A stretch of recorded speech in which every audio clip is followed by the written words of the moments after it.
Rod said this team doesn't take losing very well. Has that been a heightened difference in your past few years here? Yeah, it's always been true for as long as I've been here, and every year that we've gotten better, it's kind of become more prominent around the team. It's just we have a lot of competitive individuals, and we all are here to win, and we want to win. So, losing sucks. Just kind of walk us through what kind of goes through y'all's head mentally after a loss. Just, how do you handle it, I guess? I can really only speak for myself and assume that most of my teammates are similar. I start looking at things I could have done better. I start looking at things that I should have done better.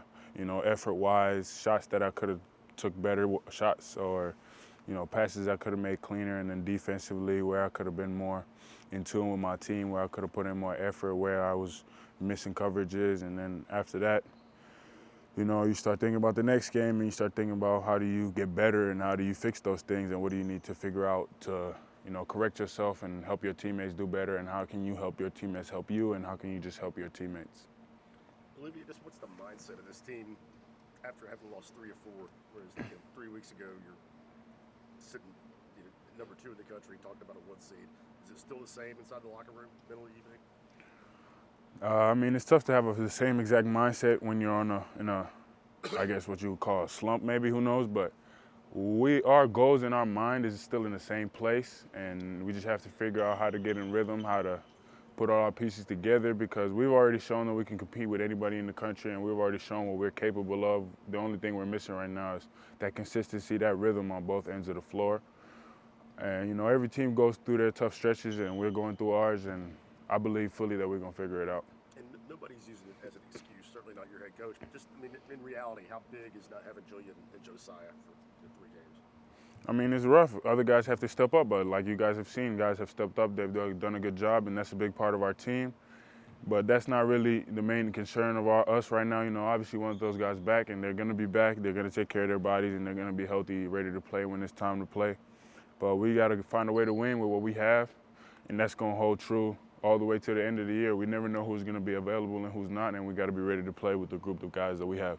What's it been like seeing Jemai kind of make the most of his opportunities the last 2 games with those 2 out?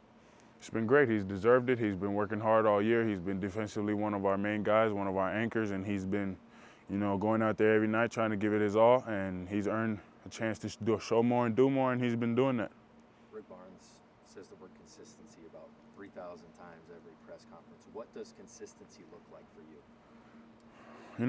I'm still trying to figure that out, but easiest thing to say and easiest step to take is, practice consistently, practice hard, preparation. Preparation is what's going to lead to better results. And, as easy as it is to say you should do this or you should do that, to be consistent, it's just something that everybody individually has to figure out for themselves. And as a team, once we have those individual pieces together, it's going to start working in like a machine. Each piece needs each other. But it's easy to say you need to do this or you need to do that to be consistent.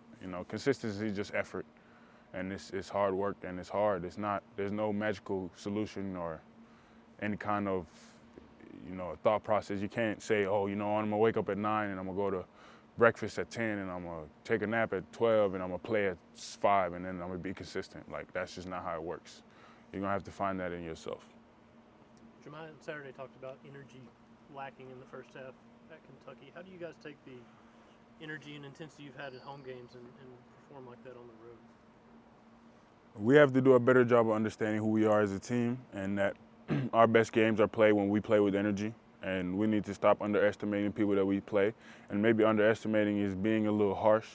But sometimes I feel like we're missing a little bit of maturity of coming into games knowing that whoever we're going to play is most likely going to be the best version of themselves when we play them, night in, night out.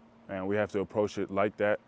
And we have to do our best to be the best version of ourselves, which is a very energy-dependent team. Like, we play at our best when we have energy on defense and energy on offense. And when we don't have that, we look like we're a step slow. We look like we're stuck in mud. And a lot of teams are maybe like that, but I think it holds true more for us than a lot of people. Who's the guy you look to kind of boost your guys' energy up when things are kind of down?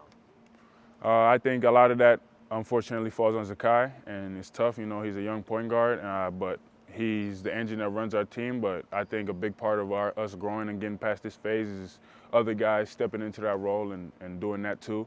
Me revving it up on defense, how you guys have seen Shaq revving it up on defense. as other guys step into that role, then Z's probably still going to always be the main one because he's the engine that runs our team. But other guys can, make it easier for him, give him some energy. We can't just be dependent on his energy and then him not be able to depend on us. So it has to be, a two-way street. Everybody good? Thanks. Thanks. You were great Yep. as well.